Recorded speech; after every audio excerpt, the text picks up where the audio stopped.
Hey everybody, welcome back to another episode of Music Den. I am, of course, your host, Armando Venditti. Hoping you guys are having a good Friday night. I'm joined by Mr. Bill Schuster. How's it going, Bill? Armando, doing well. How about yourself? Doing good for a weekend, starting of the weekend. It's quite cold here in Alberta and Edmonton.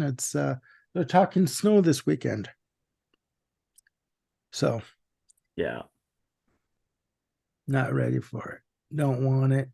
Couldn't could do without it. But no, we're doing good, doing good. Um, ladies and gentlemen, in this episode, we are going to be counting down our top 10 deep cuts from Rush. Can never say that. Our top 10 deep cuts from Rush. All right. We did an episode on Queen last week, so please check that out. But we decided to do one on Rush as well. So, and unfortunately, Peter Kent, who was going to join us, was unable to make this episode, but he'll be back next week, as he told me a couple of days ago. So it's just us two. So I will pass the baton off to Bill to start off the list. What is your number 10? All right. These are not necessarily in order of favorite to least favorite or vice versa. Yeah. Uh, you might see the pattern before long. Okay. Okay. All right. To begin with, I'm going to go way back. We're getting in the Wayback Machine, which is, I guess that's appropriate because I have the Time Machine tour shirt on today. There you go. There you go. So we're going back to 1975 We are. to the album Caress of Steel. And I'm going to go big or go home. Well, I'm already home, so I might as well go big. Go So big. Yeah. we're going with The Fountain of Lamneth. And I'm on record here, there, and everywhere that this is my favorite of the big three sidelong Rush epics. I think it's more interesting, more experimental, and just purely fun and creative than the 2112 Suite or Cygnus X1 Book 2 Hemispheres. Those are both great, but this thing is just weird and wonderful. Mm-hmm. I like the way it takes so many twists and turns. It's just a fun ride. It's probably not as coherent as a piece as those other two epics are, but I don't care. It's just so much fun, and there's so many beautiful and so many rocking parts to it. And then Didax and Narpets, what the hell is that? It's cool. That's what it is. It Yeah, lasts as long exactly. as it needs to, which is not very long, but long enough to make you go, what just happened? And I don't know if they ever quite got as weird and wild as this again. They toned it down a little bit after this, Yeah. so this is kind of special. So Mm-hmm. Yeah. that is my first pick, The Fountain of Lamneth. Um, that's a good one. That's a good one.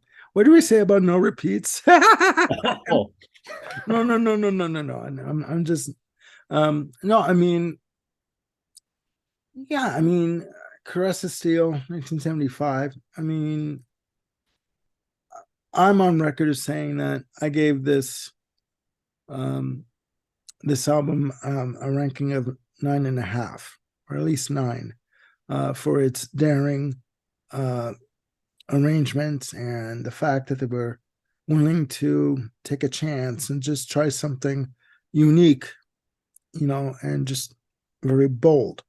I mean, let's face it. Yes, were their heroes. I mean, Geddy Lee idolized Chris Squire, right? So, um, it's a fantastic track. It's a fantastic track. Um, my number 10, we are going back to 1975, and we are going to the second album, Fly By Night, and we are going into Rivendell. nice. And by songs like By Tor and the Snow Dog, big epic, 8 minute plus. Even Gay Lee didn't even know what the hell it was about, kind of thing, right? Um, I just thought it was a nice, I guess, it's a cliche term, but palate cleanser in terms of what was on the album. This was sort of like a nice little respite, very beautiful acoustic guitar, um, intermingled with a bit of electric guitar just sort of seeping in into the mix. And basically talking about let's you and I go on a voyage, let's go on a trip, let's lose ourselves in time and find ourselves again somewhere else, kind of a thing. You know, I, so I think it's fantastic, and I like the fact that Geddy Lee um, had a very soft vocal touch on that track, right? So that's my number 10. According to my list, I'm not changing it now. So, Rivendell. Nice. Yeah, that's one of those that in years of discussing things with other Rush fans on message boards and such online, that's one of those tracks that is always near the bottom of a lot of hardcore fans lists. People love to hate that song. I Mm-hmm. don't. I agree with you. It's I really like the song, but Mm-hmm. uh, Yeah, of course it's got one of those almost obligatory stereotypical Tolkien inspired lyrics of that particular era, which kind of very goes, much so. yeah, they hit the Zeppelin influence along with the Yes influence there. Yeah, yeah. It's almost like, maybe not to dwell on it too much, but I'm going to for a second. Um, it's almost like with the second album on, with Fly By Night onward, they just sort of matured in terms of arrangements, musicianship, and lyrical content. Right? I mean, but for anyone of those of you who out there who don't know, I mean, Rush formed in 1968. The original lineup was with John Rutsey on drums, Gedling on bass, Alex Lifeson on guitars. I know I'm doing this a bit late, but deal with it. Um, John John Here we Rutsey. go. Time machine. We're going back to the beginning of the show. Okay. There you go. Rewind. John Rutsey had to leave the band due to medical issues regarding his diabetes. It was going to prove impossible for him to tour. So, and there was also a bit of a rift musically. Geddy Lee and Alex Lifeson wanted to go into more of heavier rock, more intricate arrangements situation, i.e., progressive rock. Who says people from Canada can't play progressive rock? I say that's bullshit, but that's just me. So they got in. John Mutzi was out. In comes Neil Peart. They signed a deal with Mercury Records in the States. They were originally signed to Mercury via Polygram in Canada for the first couple of albums, and then they formed Anthem Entertainment, and the rest is history. But the first run of pressings for Fly By Night and for Caress of Steel, and I do believe 2112 was on Mercury through in Canada. So now we're up to speed. Let's carry on. Um, um, yeah. So you're number 9, Bill. Well, let's see. All right. We're moving forward, but not very far. We're going to 1977. A We Farewell to are. Kings. And the deep cut is Closer to the Heart. Okay, I'm kidding. It's not. That's not a deep cut. It is on the same side, though. The song I'm going for is Madrigal, which is along the lines of Rivendell, just a very mellow acoustic song that it tends to be, maybe along with Cinderella Man, the song that's most ignored off of this album that's full of classics. So I Mm-hmm. think it's kind of overshadowed by stuff like Xanadu and Cygnus X1 and Closer to the Heart. Yeah. Yeah. But Madrigal is a beautiful, just a simple little love song. It's a very touching, simple lyric about basically finding your home with someone you love, and there's nothing wrong with that. So Nothing wrong at yeah, all with that. They don't always have to show you every note they can play. They don't always have to have dense arrangements or do the look at me stuff to be Rush. This is yeah, another side of them, and I'm glad they have it. Fantastic track. Sometimes the complexity lies in its simplicity. You know, I'm a poet, didn't even know it. Okay. Anyways, no, it's a good choice. That was on my list. Thank God I have Backups. backups. Ladies and gentlemen, I've listened to 30 songs this week of Rush. I need a break. I mean, so it's one of those. Whoa, whoa, whoa. I'm sorry, but legally, as a You know, Canadian, I believe it's a national law that you cannot have a break from Rush. Is that not correct? well, if it isn't a law, it should be. But yeah, no, fantastic. It's a fantastic track. And again, it's sort of like a bit of a respite from the rest of what's on the album, right? Um, my number nine, this album really, from what I remember, didn't get didn't get much fanfare when I first got it. The album is Test for Echo from '96, and the track I'm choosing is Limbo. You know, just a fun. And when I say just, I'm not demeaning the track by any way, so no comments, okay? Um, I find it to be a fun instrumental. And like in the breakdown section, they have the little sample from Monster Mash, whatever happened to my Transylvanian twist. Um, I think when let's put it this way, when Rush were jamming, they were funky. I mean, they could play funk as well as rock. And Geddy Lee on the bass, he could slap that bass like no one's business. Basically, he made that bass his bitch. You know what I mean? And when you wanted to work. So I just think it's a really fun track. It's heavy at times, but it doesn't take itself too seriously at the same time, i.e., the sample from Monster Mash, right? And it just sounds like a track that they came up with on the fly. You know what I mean? And they're like, okay, let's see if we can work this and see what will come of it, right? They said that sometimes, I think I read somewhere where they said sometimes um, the best tracks are when they weren't trying to do anything, or like when they were just jamming and seeing what was going to come out, and out came Limbo. So Having fun. mm-hmm. Yeah. Now, do you know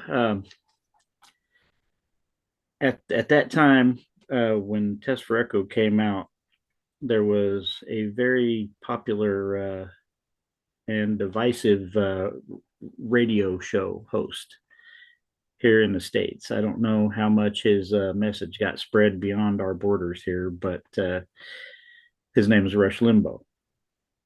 Yeah, I've heard of him. Yeah, yeah. I had often wondered from the time that album came out, were they just taking the piss out of him a little by, I mean, his last name is not spelled the same as the title here, Limbo, but Limbaugh. Yeah, yeah, yeah. I know. that seems like something that they would do just to put a Yeah, little poke and a joke in there. yeah. I'm not sure. Maybe people picked up on that after, but I don't think it was something that was consciously done. Um, but yeah, I didn't think about that. But you're right. You are right. Oh my God. Okay. Moving on. You'll Number never eight. hear it again. Never hear it the same again. Yeah, I know. Now that I hear it, it's gonna. Oh shit! He screwed that up for me now. Oh my God. All right. Number eight. All right, number 8. I am jumping forward in time a bit. We're going to the days of big keyboards. Blink, blink, blink, blink, blink. What year? 1985. Oh. And Okay. I'm going deep in the album to a song called Emotion Detector. Oh, I cool. think this has some of Alex's most gorgeous guitar playing of the whole decade.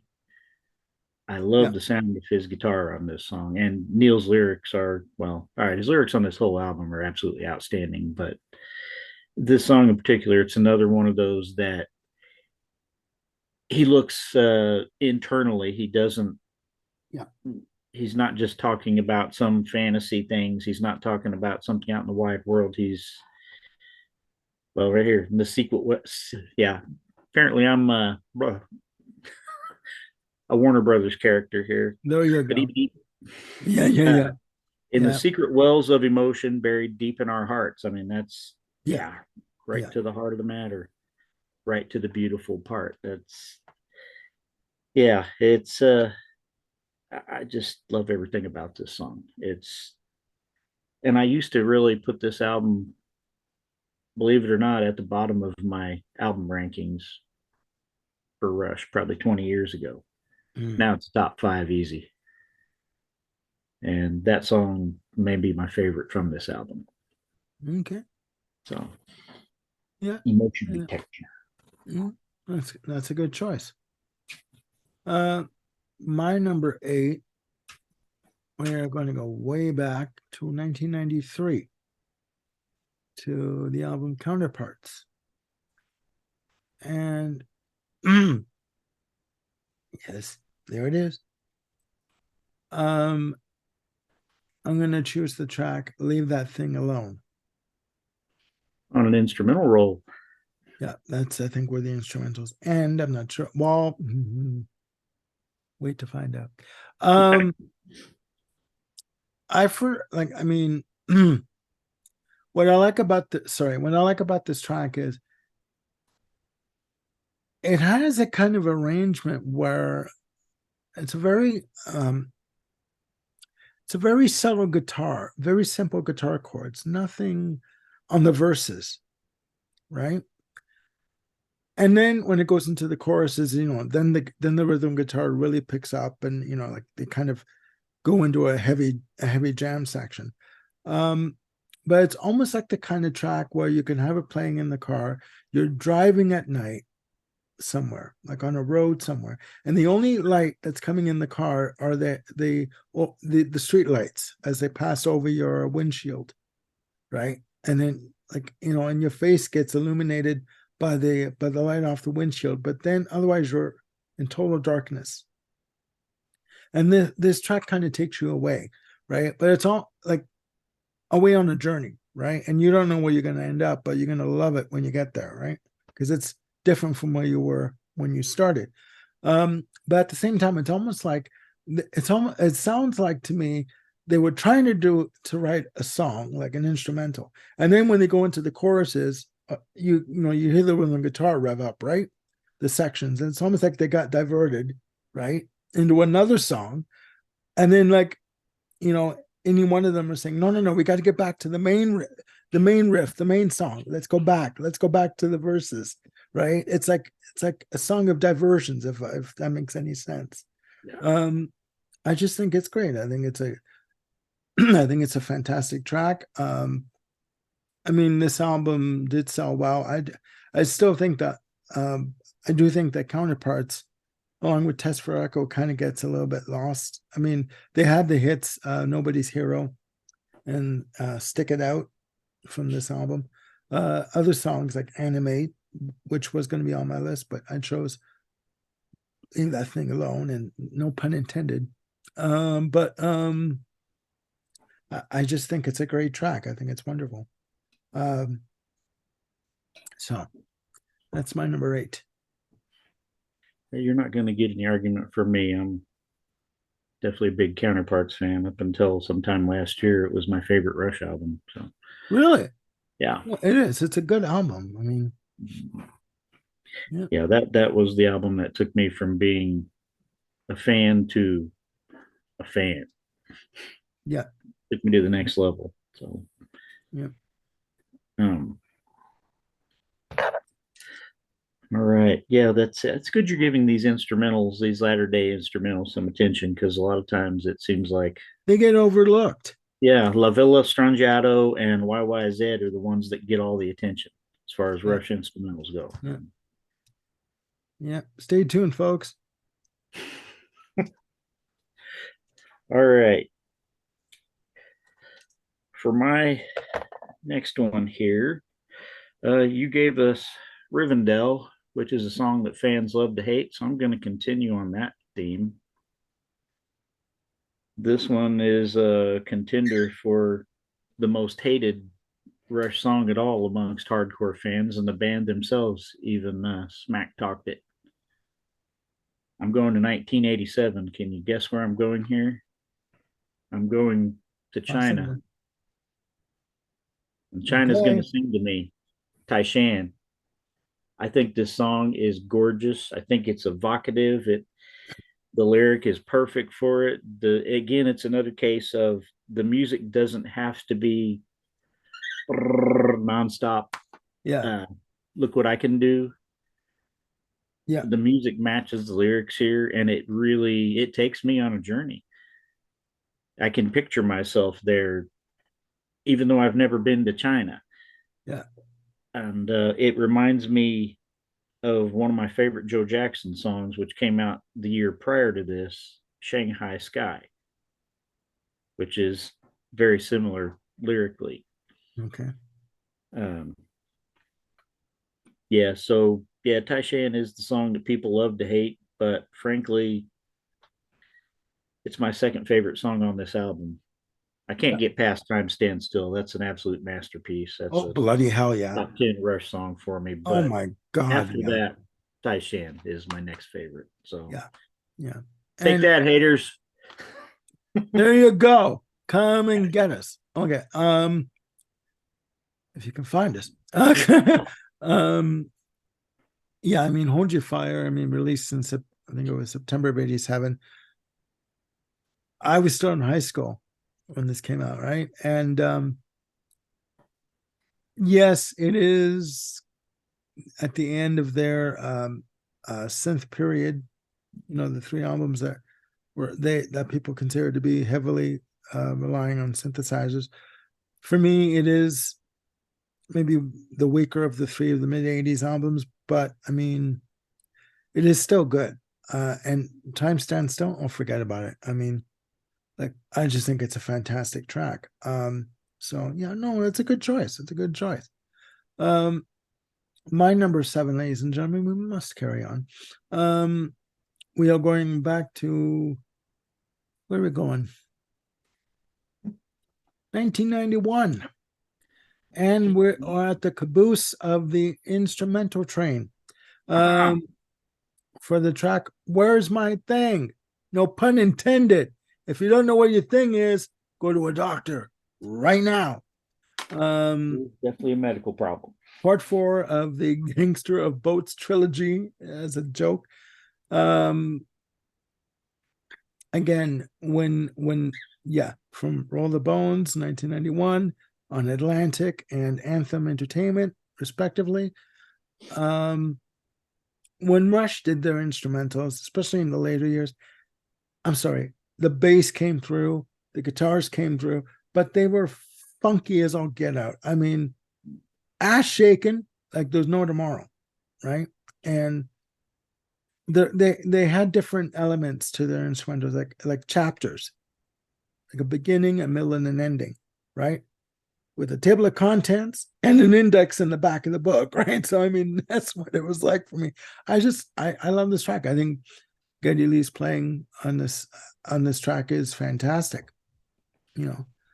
And it's got to be said, from Presto onward, they went back to the stripped down guitars, bass, and drums format.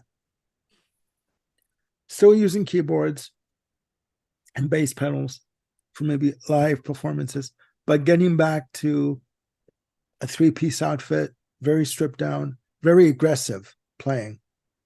And this Where's My Thing is my thing. So I mean, it's like that's why I like about it. So yeah, that's my number seven. All right. Well, you haven't run out of instrumentals to pick from yet, so we'll see. We'll see what happens if there's any more to come. Stay tuned. All right, we have a good balance here because I often concentrate so much on the lyrics, especially with a band like Rush, with Neil being one of my two favorite lyricists, and you're concentrating on the instrumental stuff. So, Yeah. all right. Uh, Number six. I'm going 2 years forward. Uh, we're going to look at some bunnies. Presto. And the track I'm picking, normally I would have chosen a song called Available Light, but I didn't because I think amongst hardcore Rush fans, that song is not so deep. I think it's a common loved song, even though it wasn't a hit. So I'm going to go with Red Tide. Okay. Um, Definitely still plenty of keyboards on this song at this point. Yeah. And I like the message of this song. Neil's got his environmental lyrics here. Um, there's a particular line in here that stood out to me earlier. Just on the off chance that any of my old comrades from the Counterparts Rush message board from the early to mid 2000s are on here. We had a CD exchange program on that message board, and it was started by a gentleman named Rob from Tennessee. Okay. And his username on the message board was Quiet Rebellion. And so every time I hear this song and the line Quiet Rebellion leads to open war, I think of Rob from Tennessee. And Okay. we got to meet him one time when we rolled through Tennessee all those years ago. And he's a pretty cool guy. And we had a lot of fun with that. So that doesn't tell you a lot about the song, but well, that's one of the reasons I picked it because it just has that cool little personal connection for me. Yeah. But I've always really liked the song itself too. I think it's musically pretty intense. And yeah, Yeah. it is kind of almost the last gasp of the keyboard era there. Hmm. Hmm. Yeah. It's good. Um, we're at number six. Hmm. What to pick? What to pick? We are going to the year 1980, ladies and gentlemen. To an album called Permanent Waves, to a track called Entre Nous, which is French for Between Us. Um, this was where Rush. Hold on, 1 sec. I need a sec, guys. 1 sec. And it's our show. I can do what I want. Yes, I said our show. So hold on 1 second. Have a sip from the fountain of Lamneth. I'm rejuvenated as I speak. Okay. Um, after the release of Hemispheres, the band wanted to I guess for a lack of it, I'm trying to think of it, renegotiate what the term progressive rock meant. Did it mean these sidelong epics, or could they have complex arrangements, intricate guitar, keyboard, and drum work within a smaller frame of a song? Um, and they did. I mean, songs like Natural Science is 9 minutes, you know, 9 minutes and change compared to 18 minutes of the first side of Hemispheres. Entre Nous is basically a relationship song between anyone in your life saying, basically saying, yes, we have differences, but we need to understand what our differences are and work together to help one another understand them and maybe broaden them, and come to a mutual agreement that yes, we may not always agree, but we still love each other as people, whether it be man, woman, man, whatever, Martian to human, it don't matter. So I just like, again, very simple arrangement, very direct, straightforward, direct. Again, this the complexity does lie in its simplicity for me. Um, and I really had to sit down and listen to these lyrics and sort of get into the kernel of what Neil Peart was trying to say, because he deals with a lot of subtext in his lyrical content, and you're like, okay, he means one thing but he's saying another, right? So you really got to sit there like, okay, what's he talking about my mother for? Like my mama? What? Like what? I like, no, no, no, no, it's something else, right? So I like the simplicity. Let me rephrase that. I like the complexity slash simplicity of Entre Nous from Permanent Waves, and that's my number 6. Yeah, that's a great song. That's frankly, in a just world, that one would be right there with Free Will and the Spirit of Radio getting played forever on classic rock stations.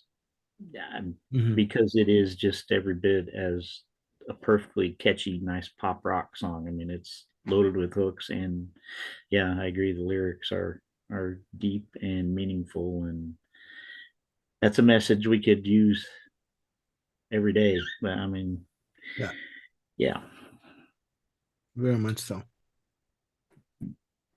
yeah. Neil is missed for these things, Yeah. among others. Mm-hmm. Yeah. All right, I'm going to jump up ahead to an album we've already discussed. Mm-hmm. We're going to 1993 again. Counterparts. The track I'm going to pick is Everyday Glory, the closing track on the album. And it's kind of funny. We're talking about after Presto, we got away from the keyboard era and got back to the simple trio, the power trio, basically guitar, bass, and drums. Pair of keyboards all over this track. It's almost like a little throwback to a few years earlier.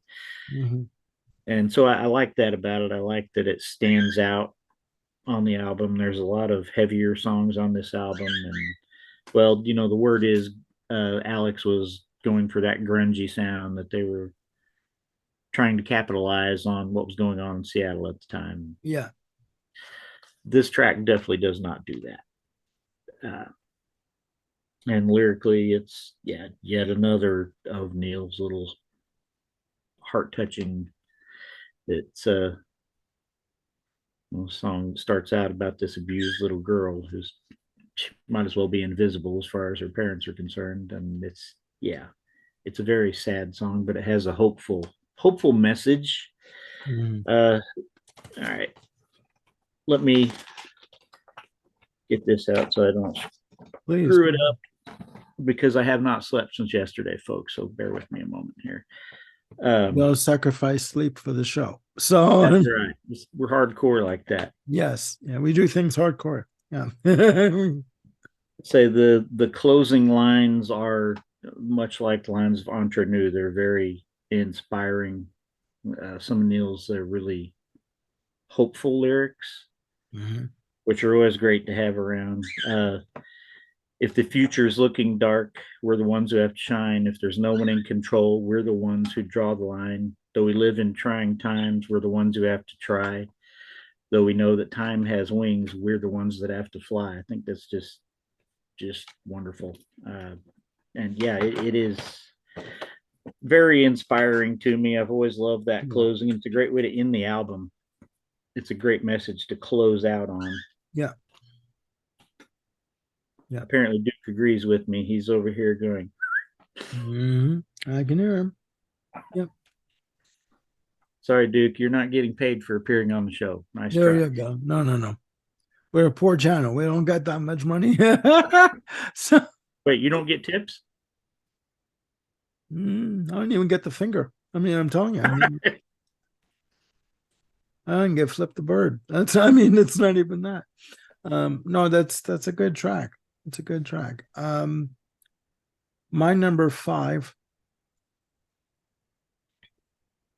is from 1989, Presto, Scars. Um, Lyrically, what I took from this, I mean, songs and lyrics can be open to interpretation, right? I mean, you read into them what you feel, and for me, the lyrics basically are saying that there are different types of scars. There are emotional scars that are invisible, and that you need to deal with them, and the emotional hurt that you can inflict on someone in some cases is worse than physical pain. Um, and rhythmically, it's a very rhythmic track. The drums that come in, oh Jesus. Um, it's almost like he's got four hands on the drum kit, you know. It's a very rhythmic drum pattern.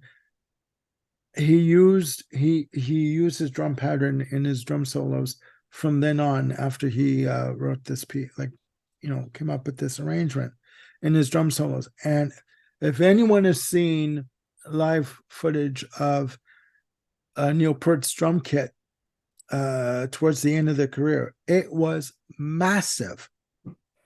Okay, where he would at one point hit a switch and the drum kit would just turn and you would just switch stools and start playing the second drum kit behind the first. It's like, what? So I mean, anyways, that's why I like this track. The message for me, the message behind it, and the fact that it's another, to me, it's another ass shaker of a track. You know, so that's my number five. Yeah, I tend to overlook that track myself. That's so even for a hardcore Rush fan like me, it's sometimes forgotten. Hmm. But yeah, it is a pretty cool track, and yeah, I can hear the scars of pleasure, scars of pain. That what you were talking about, the different kind of scars that immediately hit me. That's I've never really dug deep into that lyric, and now I'm kind of wanting to go check it out after the show and listen to the song again. So I've never really thought about the meaning of scars of pleasure, scars of pain, and Yeah, yeah, what kind of pleasure leaves scars? That's yeah. that's just it, right? All right, but that's neither here nor there. That's for later. Yeah, yeah. We must carry on. Okay. All right, I'm going to go back to 1996 again. Mm, I'm not picking the instrumental though, as you already did. So what I I'm going to know. pick is I know you did. Okay. uh, this song. I truly never hear anybody talking about. There are songs that people really like on Test for Echo, and there are songs that people really seem to hate on Test for Echo. Mm, But this is kind of just lost in the shuffle. The song is called "The Color of Right." I think this does get away from the keyboards. This really is a kind of back to basics trio sounding song. Plenty of Alex's guitar, but it's not overly heavy. There's an almost poppy, catchy lightness to it without going into easy listening by any means. yeah. And lyrically, it's another thought provoking piece. At the heart of it is the lines, I'm so full of what is right, I don't know what is good, or I can't see what is good. So full of what is right, can't see what is true. Yeah. Those lines alone are enough to make my brain go into overdrive and Yeah. really think and examine myself and my own actions. And because yeah, I that fits me to a T sometimes, that I miss the obvious trying to be Yeah. true to what I think I should be Mm, hmm. rather than seeing what is. So yeah, that lyric hits me pretty deeply. God. Yeah. Frankly, I think that one should have been released as a single. I think it could have got to play. But then I think that about a lot of Rush songs, though. So don't listen to me on that. I'm no judge of what's popular. Your opinion counts as much as anyone else's, believe me, if not more, you know. Not as much as the suits at the record companies. we're gonna go there. Okay.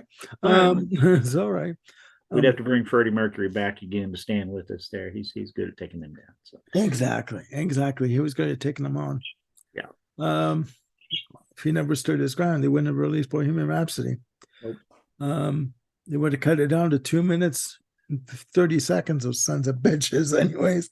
No, that's a good choice. My number four is from 1982, Signals. Some people don't like this album. Some people love this album. The album was just released about, I'd say, about a year ago. A year ago, yeah, as a reissue. Um, I think they wasted the opportunity to put some extra, unreleased stuff on the reissue. I don't know what's going on, but anyway, the track is "The Weapon," and what I like about this track is what it says is, and if, sorry for smacking my lips, but what I like, I do it, I don't even realize I'm doing it. What I like about "The Weapon" is the lyrical content. It's like what he's talking about is the weapon of opinion, negative opinion. And we're not talking about physical weapons like guns or knives or any type of uh, thing, any type of a physical thing that you can use to assault someone with, but the weapon of opinion, of judgment, of hatred, just spewing out hatred for the sake of it. Um, it really made me think. It really made me think about, and it's like, holy shit! Like, how many people are gonna sit there and read the lyrics and pick up on what he's talking about, right? Aside from you, aside from you, I'm gonna because you try do. anyway. What was that? I'm gonna try anyway. Whether I pick up on it or not's another Yeah, story. yeah. No, I mean, there are different forms of weapons, not just the physical forms. There's, uh, you know, just the emotional abuse and just the verbal hatred that we can spew on people just because we think we have the right to, right? And the weapon of the swaying of opinions uh, with the general public. I mean, rumors get spread, and like it or not, the general consensus, if something is wrong, if something isn't true, if enough people think it is true, then the general, the majority will win in terms of opinion, right? So that's what he's talking about. So yeah, um, it's one of the best tracks on the album. Man, I love Subdivisions. I love A New World Man. I love Analog Kid. But I mean, this is a hidden gem for me. So that's my number four. Yeah, we're at number four, guys. So Yeah, and that 41 years later, that I think, yeah, what you were talking about there is even more true now because of the speed of information transfer and the anonymity. Those things combined due to the internet and our instant connection to each other and to our own little echo chambers. And yeah, so everything he was talking about there is times 1,000 now. well, Very appropriate still. not to beat a dead beast already, but we've all been victims of the weapon Yeah. of the swaying of public opinion, whether the whether it was true or not. So that's why this song hits home with me heavily. So yeah, no, it's true. We are living in an age where if something is written on the internet or on a chat in Facebook or wherever you get your information, all of a sudden it's true. Well, ladies and gentlemen, I'm here to tell you it's not. So enough said. but we must carry on, ladies and gentlemen. Are we having fun? Okay. Yes. Of course. Bill and I always have fun together. Oh, yeah. In fact, you're there in Canada, and this is extra Canadian because when I fell in love with this song, with this song, excuse, I'm having speaking issues due to my lack of sleep. Sorry, folks. Uh, He didn't, he said Shong. So don't, Song. not what you're thinking. A clean show, guys. Okay, go Uh, on. all right. Yeah, I fell in love with this Song. song Yes. in Toronto in 2004 at the fourth annual RushCon, which is a Rush fan convention. Uh, it was the only one that Stacy and I ever went to, and we had an absolute blast. We hung out with a bunch of people from the Counterparts message board and a number of other online Rush fan communities. But at the end of that weekend, there was a concert. It just happened to coincide with Rush playing their hometown of Toronto Sunday night.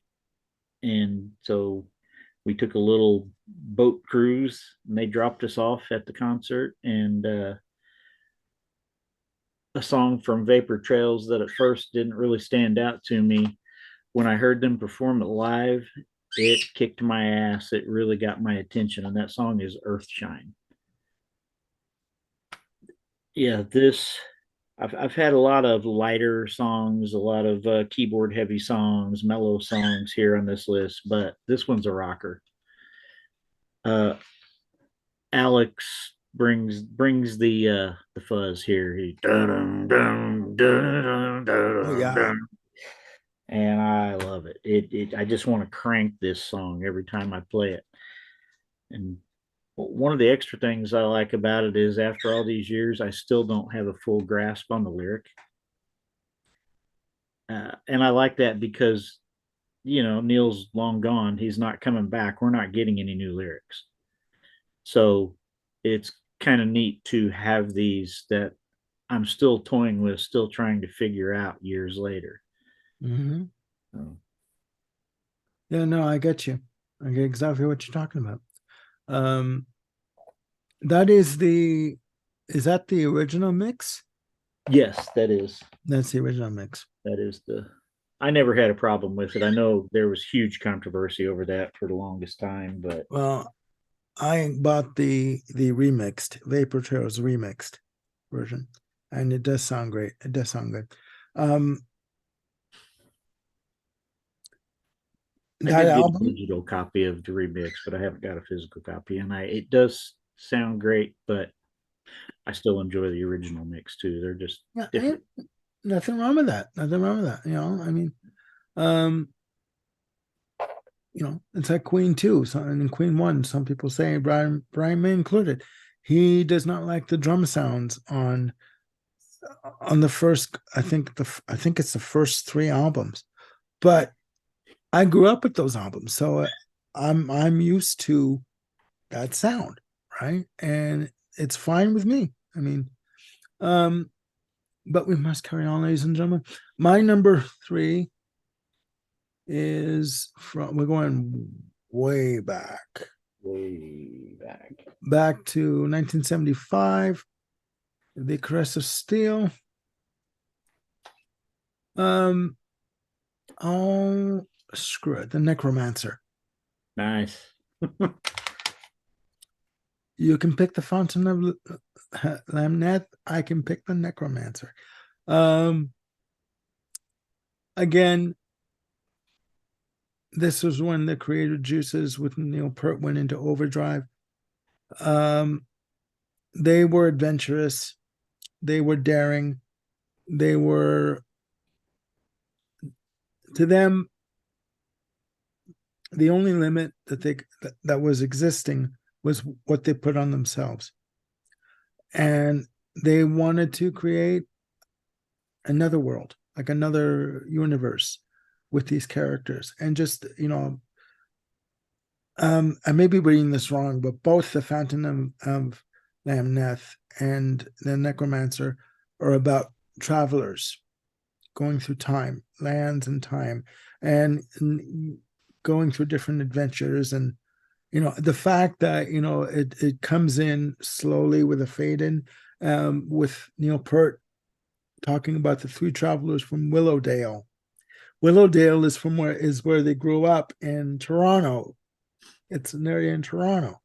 Um, going off to these distant lands and heavy guitar, you know, and it's over the top, it's dramatic, it's yes, it is progressive. People from Canada, musicians from Canada can do progressive rock music.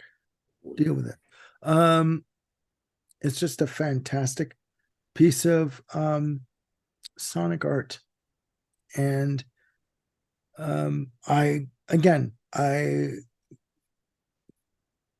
cannot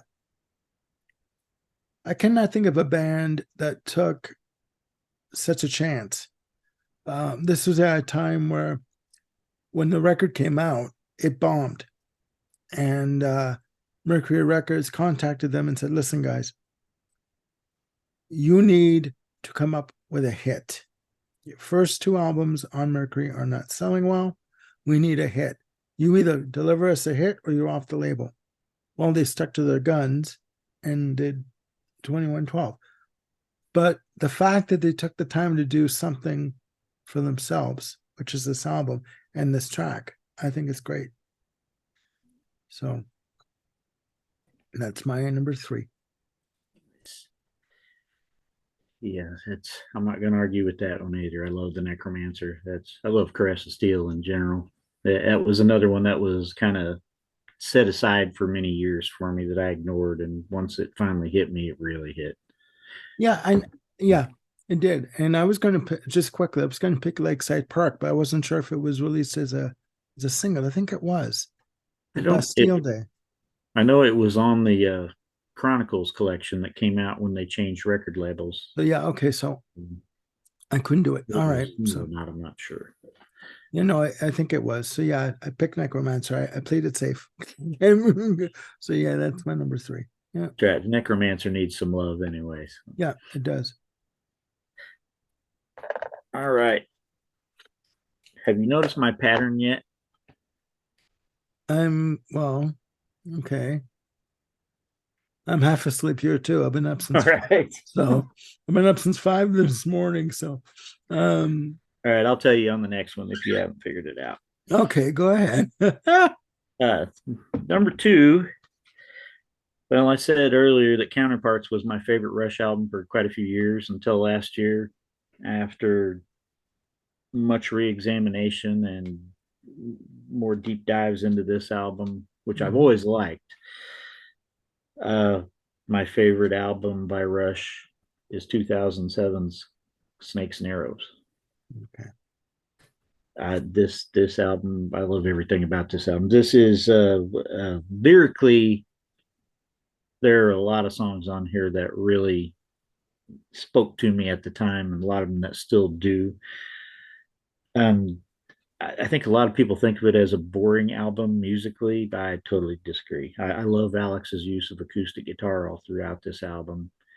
And even though overall I'm not a huge blues fan, at least not blues in the classic sense, Uh-huh. Elmore James, B.B. King, anything like that, Howlin' Wolf, whatnot, that's fine, but it's not really my favorite. Forte, yeah. Um, I'm picking The Way the Wind Blows, which is a very bluesy track. Mm-hmm. You don't get to hear Alex play the blues very often, but that opening, yeah, it's great. I love it. It's yeah, the blues and the acoustic stuff on this, it's just something we haven't quite Yeah. heard from them before. And I think it's really cool to see them still branching out like that and trying different things at that stage in their career. Mm-hmm. And lyrically, well, yeah, there was a lot going on in the world at that time, here in the United States in particular, that I think Neil was relating to. Their very specific lyrics. Don't necessarily want to dig too deep into the politics here, and we're chatting about the music, but let's just say Yeah, that yeah, yeah. my views are very much in line with what Neil was writing about here, which is one of the reasons it's so special to me. Yeah, I have that album. I need to revisit it. And yeah, full disclosure, ladies and gentlemen, I back when the Columbia House Music Club was running, I ordered the entire Rush catalog on CD. So I jumped on the bandwagon a bit late, but I do have all of these albums and they are fantastic. Yeah, and I think that album uh, gets a bit, I think it gets overlooked for some reason. There was a lot of hate in the online fan communities when this came out. The common theme I heard at that time was that the instrumentals were good and maybe Far Cry, and everything else was crap. That seemed to be the common theme, especially among really old school fans. And that's bullshit. Oh yeah, I thought they were nuts. I argued at that time, ah. And yet when the next album came out, suddenly people were saying it was a return to form. To me, it was like more of the same with some different variations. But that's a whole other But story. a side note, what the hell do fans want? Do they want to hear Closer to the Heart over and over and over and over again? Like, Maybe Xanadu. okay, well, we are talking Xanadu here. But I mean, like, come on. I mean, I think it was great. And I noticed it's got 13 tracks on it. And Alex Lifeson is credited for Hope as Yeah. a sole composer, right? That apparently he wrote all by himself, as they said in the liner notes, right? Um, but yeah, no, I think it's a good album. Um, And it has three instrumentals. So, I mean, yeah, yeah, should be right up your alley. yeah, well, smart ass. Okay. Um, my number two is from Farewell to Kings, Xanadu.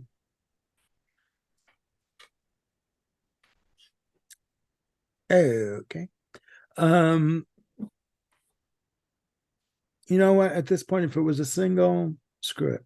I think it's a 11-minute opus. Um, ends off side two. Only two tracks on side one. Um, it's very atmospheric with the opening.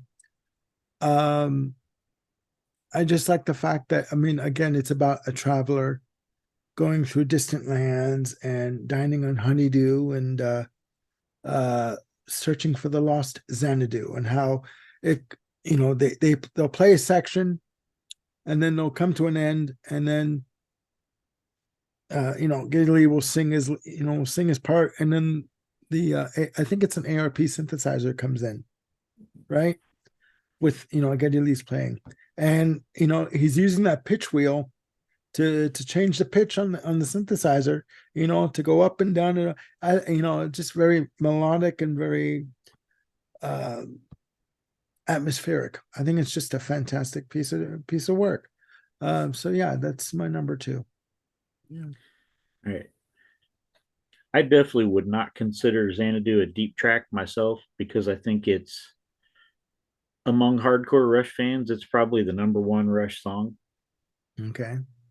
But that depends on what you consider a deep track. It definitely was not a hit, and it definitely did not get much, if any, radio play. Yeah. So Yeah. it's definitely a hidden gem among non-hardcore fans for sure. Yeah. Well, there you go. Yeah. I mean, yeah, Xanadu's a masterpiece. I love that thing. And Mm. yeah, when you talked about the honeydew, I can't help but think about was it Paul Stanley, I believe, that was joking about touring with them and giving them crap about the lyrics about dining on honeydew. Yeah. I mean, you know what? I mean, all due respect to Kiss, they were writing about screwing women and Yeah, partying and room service. Okay. I mean, when just a little side note, when they recorded and were about to release Caress of Steel, Alex Lifeson played the album for Paul Stanley, and he looked at Alex Lifeson and said, "I don't get it. I don't get what you're doing. I don't get like the guitaring. Guitaring. Listen to me. I am tired, guys. The guitar playing is great. The music is great. Lyrically, where are you going with this? They couldn't follow it with a map. Okay, that's a so for him to say to to Neil Peart, what are you talking about, honeydew? You know what? All due respect, Paul Stanley, stick to what you know. Yeah. Using backing tapes. There we go. These days. Sex and money. That's it. There you go. There you go. And being the God of Thunder. And oh no, that's Gene, but he wrote it. They were experimenting. They wanted to do different things. They wanted to be bigger than big. They wanted to have a wider breadth and a wider scope of musical avenues to go down. And they created that. I think they created their own lyrical world with what they wrote and put out. That was the beauty of Rush. So yeah, cannot disagree. So what is your number one? Well, if you haven't picked up on my theme yet, I'm going chronologically from the oldest to the newest. I think, yeah, okay. We only have one album left, and it's from 2012, and it's the title track to Clockwork Angels. Another absolutely gorgeous song. Now, this one lyrically, while Neil here, well, basically in his three post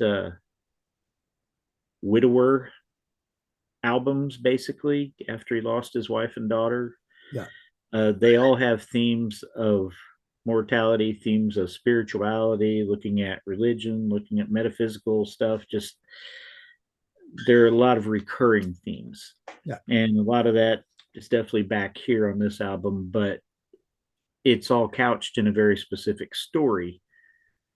So you look at the lyrics to the song Clockwork Angels, it is very much tied in. Well, here's the book, the first one anyway, that he did with Kevin J. Anderson. So if you don't know the story, you might not get much out of the lyrics of the song. mm-hmm. But I don't necessarily even think the lyrics matter as much. And for me to say that, no, that I is must saying really love the something. music. Yeah, that is saying something because you're one like me. I used to sit there. I still do, but I used to sit there and read the lyrics and get into the nook and the crannies of everything, right? So, yeah. It sounds epic. This beginning, this very echoing building. Yeah, it's very powerful song musically. Yeah. And yeah, Getty still had some of his voice left here. Fit the song just right. Yeah. Some of his voice. Yeah. Yeah. I'm a fan, but I'm not a liar if I can help it. So no. I know. I mean, let's be real. I mean, let's be honest. I love this album too, and it is my number one. And the title track or the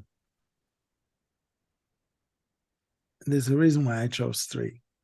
Two backups.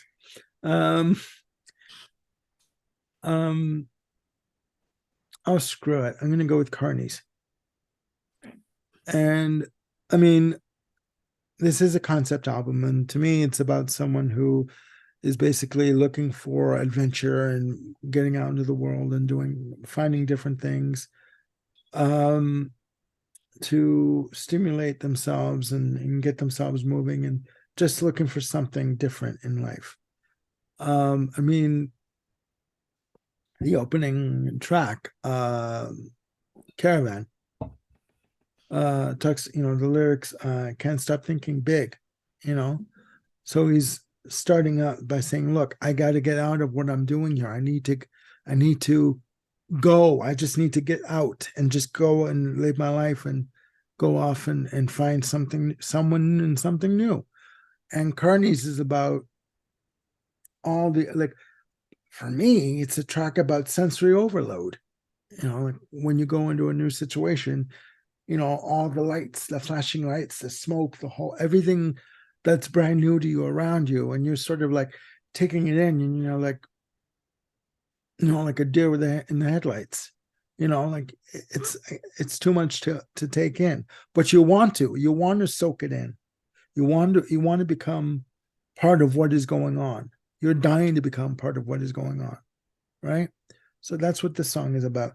There are other songs on the album too, like Halo Effect, where the one relationship song that I really picked up on. Um, I mean, but I went, I think Carney's is a good one too. I think this album was a good way to go out for the band. Even the track "The Garden" was the most emotional song, heart-wrenching song that they've ever written. It was a single, so I didn't pick it. I did, but I realized it was a single, so I changed it. Didn't know it Um, was a single. what was that? I didn't know it was a single. Yeah, it was. According to Wikipedia, it was. So it was a single. Um, I mean, Headlong Flight, that's another one. It's a fantastic album. It's a heavy album. It's a good way to go out. Uh, but on the flip side, there's a problem. And I think you know where I'm going with that. Geddy Lee's vocals are strained. He cannot hit the notes like he used to. In the lower register, he can. When he gets into the higher octaves, nope. That is the one criticism I have. It's a fantastic album. And ladies and gentlemen, do not put negative comments down below. Thank you very much. Um, I think it's a good album. I think it's a good way to go out. Clockwork Angels, that track too. It's another great song. So it's interesting how we both picked the same album as our number one. Because, ladies and gentlemen, we did not converse throughout this entire week. We did not message each other um, about it until maybe like 2 days ago. But yeah, that's my number one. Carney's from Clockwork Angels. So, Yeah, did you have any? Sorry, I cut you off. that's all right. Yeah, I have a few honorables, but yeah, that Clockwork Angels. I agree about Getty's vocals. A Headlong Flight in particular stands out to me as one where the song really rocks. It's all over the place musically, but Getty's voice is a bit of a distraction at some points. Mm-hmm. And it was worse live because he was trying to sing some of the other songs that were older that he really couldn't hit anymore. And it's a little bit heartbreaking because the man had such a powerful voice. Obviously, he could still play great, but at least he hasn't gone as far as Ian Anderson did. I'll just leave that there. But You're gonna drop that bomb and not come back to it. What are you yeah. talking All about? Come on, spill. right. If anybody's seen Jethro Tull live in the last 30 or 40 years, you'll know what I'm talking about. Yeah, I mean Ian Anderson. I mean the new album is great. Rock Fluid is great. You know, so is the Zealot Gene. But his vocals are in the lower register. He cannot hit the notes like he used to, and it's noticeable. I mean, let's be honest. So yeah. So do you have any runner like I, honorable I've got mentions? Or? the. I actually picked two each from each of the last five albums because I think these last five, the post Roll the Bones albums, kind of got pushed aside. They weren't getting quite the radio play. Roll the Bones seemed to be the last one that got a Yeah, lot of radio play and yeah, extended radio play yeah. with multiple songs. So a lot of people don't really know about these albums or these songs. So Hmm. from counterparts, I also picked Alien Shore, which I really like the. It's another one of those lyrics, about bringing us together. From Test for Echo, I picked Totem, which I think Neil has a lot of songs about religion, spirituality, et cetera, et cetera. But this is one of his most interesting. I think he just kind of all over the place with it. He hits a lot of bases with it. And it's very melodic too. Yes, it is. From Vapor Trails, I picked the song Vapor Trail, which is just slow, steady, and kind of brutal. It's a very emotional song, but very powerful. It's Mm-hmm. yeah, swept away in a vapor trail. Ooh, yikes. Mm-hmm. Yeah, from Snakes and Arrows. It was really close between this and The Way the Wind Blows. My other contender was Armor and Sword, which is another of Neil's views regarding religion. It's a good rockin', steady, heavy song that chugs. Mm-hmm. Um, but lyrically, I think it's interesting that he looks at religious or spiritual beliefs and the way people tend to misuse them and use them as weapons instead of Yeah. as protection, as a shield. Yeah. Um, Well, I do believe religion is good, taken in moderation. I mean, it's like much like going to church. Go on. I know what you mean. I know what you mean. on that same theme, back to Clockwork Angels, my other was the flip side of the Caravan single, which is Be You to Be, brought up to believe. Again, with the religious themes. And yeah, that was a very common popular subject for Neil, especially in the later years. And I think he mostly handled it well. He had some uh, he wasn't really dogmatic about it. He was thoughtful about it for the most part. I mean, it's obvious that he had his particular views on certain things, but he also was good at coming at it from different angles Yeah. and trying to see why other people might have a different view, even if Mhm. he really disagreed with that view. So, Yeah. yeah, I those are mean, my five. okay. Um, well, how can I put this? Um, because we were going to be a three-person panel, I had to choose my words there, guys. We were going to be a three-person panel. Um, I picked one and I picked two others as standbys, just in case you picked the one I picked and then Peter picked, you know, my second choice. So I'm going to go through the list here just quickly. From Fly By Night, I picked Beneath, Between, and Behind. And I did pick Bytor and the Snow Dog. But I'm glad I picked my choice, Rivendell, because I mean, it's just it's just a track that stood out on the album for me. From Caress of Steel, I did pick the Fountain of Lam Lam Lamneth. Okay, I can't fucking say that word. Fountain of Lamneth. From Fountain of Kings. Farewell, Farewell to Kings. I did pick Cygnus 10 1 book 1 The Voyage. From Permanent Waves, I picked Jacob's Ladder and Natural Science as the two alternates. From 82 Signals, I picked Losing It and Chemistry. And speaking of losing it, I lost it years ago, guys. I never got it back. From Counterparts, I picked my two alternates Between Sun and Moon, co-written by Pi Dubois, who has worked with Max Webster. And guys, if you haven't heard Max Webster, Kim Mitchell and company, check them out. Amazing. Between Sun and Moon, I also picked Animate that starts off Counterparts. From 91, go back up one. From 89 from Presto, I picked Presto as an alternate. From 91, I picked Ghost of a Chance from Roll the Bones. From 96, I picked Totem and Resist. Those are my two alternates. Um, I've always loved Totem as a track. Always loved it. Um, and Resist is good too.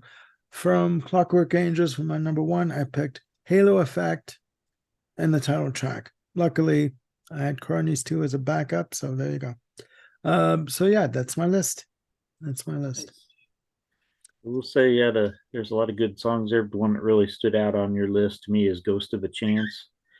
That I probably would have had that on my list, but it when Burl the Bones was current, it got a lot of play on the St. Louis, Missouri station KC 95. It got as much play as Dreamline or Roll the Bones itself. Yeah. So I don't know if it was an official single or not, but it was very popular on the radio. Yeah, and Dreamline was a single too, but I don't remember it being played. Oh, it played a lot in St. Louis area. It big Holy time. shit. Okay. I mean, you learn something new every day, right? It depends Um, on where you are, what market you're at, yeah. basically. Yeah. I mean, with in Canada, they focused on Roll the Bones, The right? title track from Yeah. that got a lot of play too here. And I know a lot of people give it flack because the middle section with the rap and the program drums and the whole bit. You know what? What could be more fun than the skeleton doing the rap with a mohawk? Okay. Come on. I mean, it's fun. So yeah. So there you go, And guys. actual hip hop or rap fans are probably laughing at anyone who actually really considers that rapping. Just throwing that out there, folks. Exactly, exactly. I like Roll the Bones though. No, no, it's a good song. It's a good album too. So there you go, guys. Our top 10 deep cuts from Rush. Long show. I knew it was gonna be around this time frame. It's fine. Um, I want to thank Bill Schuster for joining me on this episode. It was a fun time. I never see you laugh so much in my life. Maybe because you're overtired, but you know. Could be haven't slept since yesterday. Yeah, well, there you go. There you go. Um, Coming up on the show, I taped a couple of videos today that are airing tomorrow, and they're airing Monday. This show will air Sunday. And I'm doing a show with Ryan Gavalier at some point on Stevie Nicks. We're going to be talking about Belladonna. I still have to get back to Ryan about when we're going to do that. And Bill and I talked about this when we did our Halloween episode. We're going to flip the script. The segment of New Music Discovery, he asked me if there were some artists that maybe he should listen to on my recommendation. I gave him a list. Okay. So at some point, we are going to be discussing albums from the Tea Party. We are going to be discussing Del Bello, Lisa Del Bello, and Luba, another Canadian artist who has recently has retired from the music business, and Jane Sibrey, another female Canadian artist, and Carol Pope and Rough Trade. So we're going to decide where we're going to go with that after we get off this video. So that's coming up in the weeks to come. So please, guys, once you watch this, put your list down below in the comments. Okay. And click like and subscribe and hit the notification bell to keep yourselves on top of any new content that I've got coming up. Peter Kent will be back next week for another episode. We haven't discussed what that will be yet, but it's going to be fun nonetheless. And before we came online on video, we're already online. I am tired. Bill and I discussed about possibly we will be doing this. We're going to be doing an album discussion on Nectar's reissue of Remember the Future, the box set that is coming out, I believe, November 17th. My copy is going to be coming in, and we are going to be discussing that album because I know it's a favorite of Bill's. Again, it could be looked at as a new music discovery for me. I've heard it once before, but I need to revisit it again. And yeah, that's coming up in the near future. So That's it for tonight, guys. So for Mr. Bill Schuster, I am Armando Venditti. Hoping you guys have a good weekend. Please look after yourselves and one another, and please be safe.